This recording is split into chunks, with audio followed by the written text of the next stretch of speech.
Marie-Christine Vergia, 1 minute et demie, s'il vous plaît.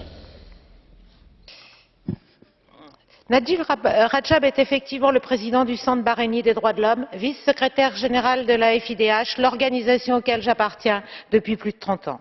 Détenu pour la 5e fois en moins de 3 ans, il a passé 28 des 36 derniers mois en prison.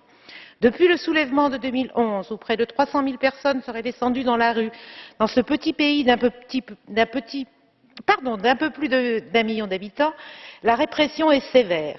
Et n'oublions pas que c'est l'intervention armée de l'Arabie saoudite qui a permis à la dynastie Al-Khalifa de se maintenir au pouvoir.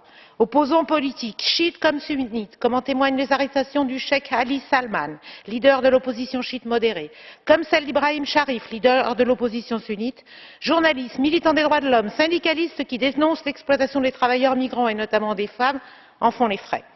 Les tentatives de dialogue national échouent les unes après les autres, les factions dures du régime semblent avoir repris la main. La dégradation de la situation des droits de l'homme est patente. Les Bahreïnis font les frais de l'affrontement entre puissances générales et de l'instrumentalisation de celles-ci. Les États-Unis viennent d'annoncer la reprise de leur aide militaire, pourtant suspendue en 2011, sans parler des livraisons d'armes effectivement de certains États membres. Il faut donc dénoncer fermement cette situation en l'appui à l'ensemble des ONG, sans concession.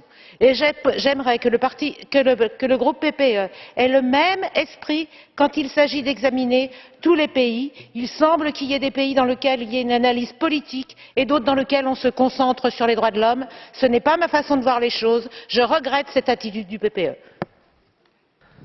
Merci beaucoup, Madame députée. E ahora la señora diputada Beatriz Becerra Basterrechea. 1 minuto, por favor.